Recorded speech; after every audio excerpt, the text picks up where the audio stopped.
Magandang araw po sa lahat ng mga manunood at welcome kung muli sa aking channel para sa panibagong video.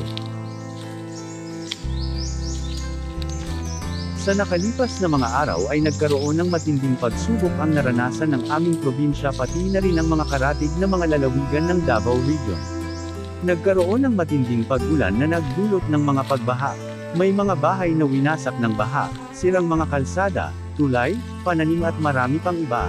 Naapektuhan din ang mga kabuhayan ng mga tao at may kinailangan din lumikas sa kanilang mga lugar at nanatili sa mga evacuation centers.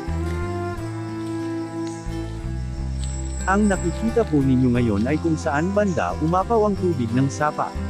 Nagdala ng graba, buhangin, putik at mga kahoy mula sa itaas na bahagi ng mga lugar o bundok.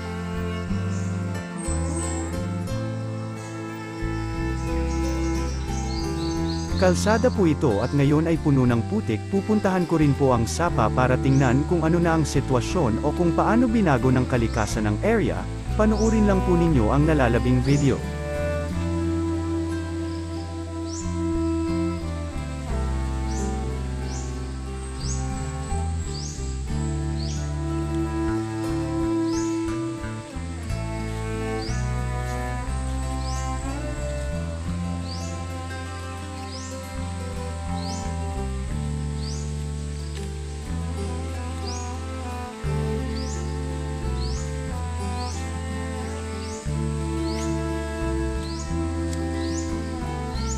Kung mapapansin ay halos napuno na ng lupa ang area na ito, na washed out din ang mga tumubong tanim dito.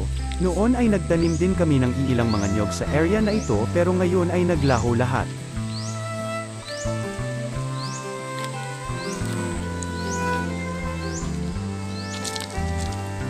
Halos natabunan na ang maliit na kubo pero wala namang nakatira dyan, isang pahingahan lang ng mga trabahador dati sa area.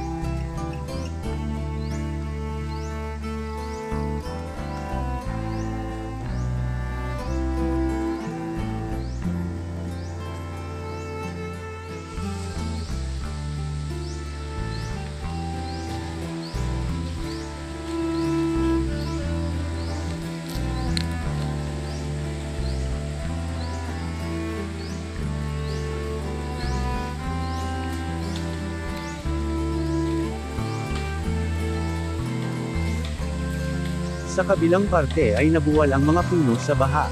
Talagang binago ng baha ang itsura ng Sapa at ngayon ay mas lumapad na.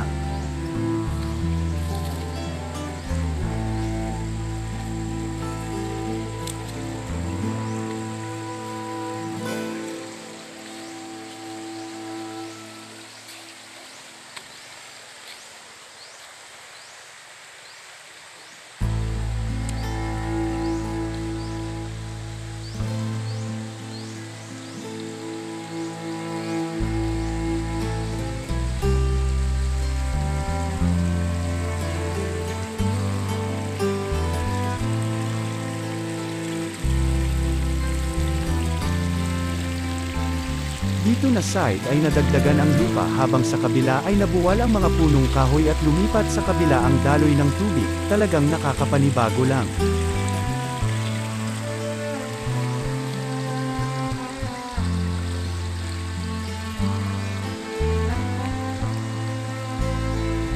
Ang tubig na ito ay galing pa sa mga karatig lalawigan at tagos naman ito sa ibang mga barangay namin. Malamang isa ito sa nagdulot ng matinding pagbaha sa mga mababang parte ng probinsya. Dito sa amin ay itong malapit lang sa Sapa ang medyo naapektuhan, hindi naman kami inabot ng baha sa bahay, salamat sa Diyos.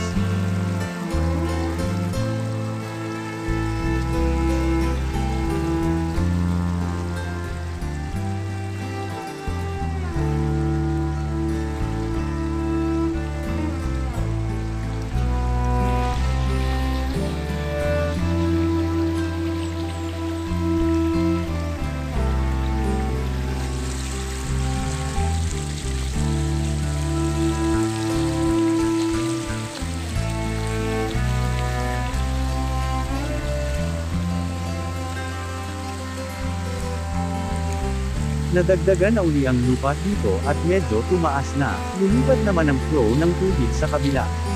Pero kung magkakaroon uli ng pagbaha ay baka mag-iba na naman. Sana hindi na umulit ang matinding pagbaha dahil kawawa ang mga kababayan natin na nasa ibabang bahagi.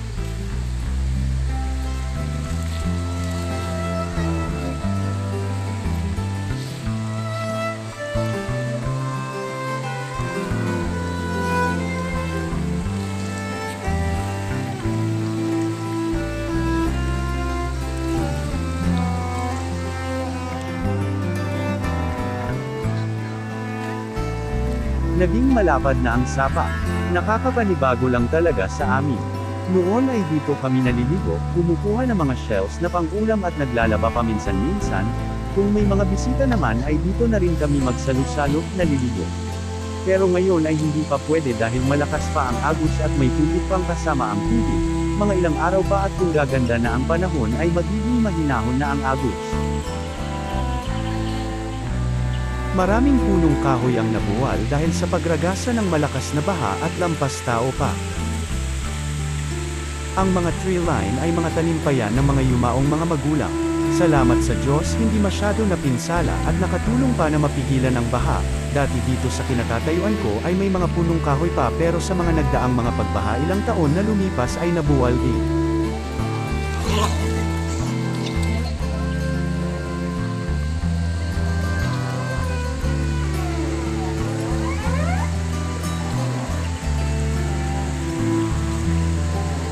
Lumaki na ang area dito, pero dahil sa nagbabago ang panahon at wala tayong control, anytime ay maaaring magbago din. Mayroong kasabihan pa sa Ingles, the only constant thing in this world is change.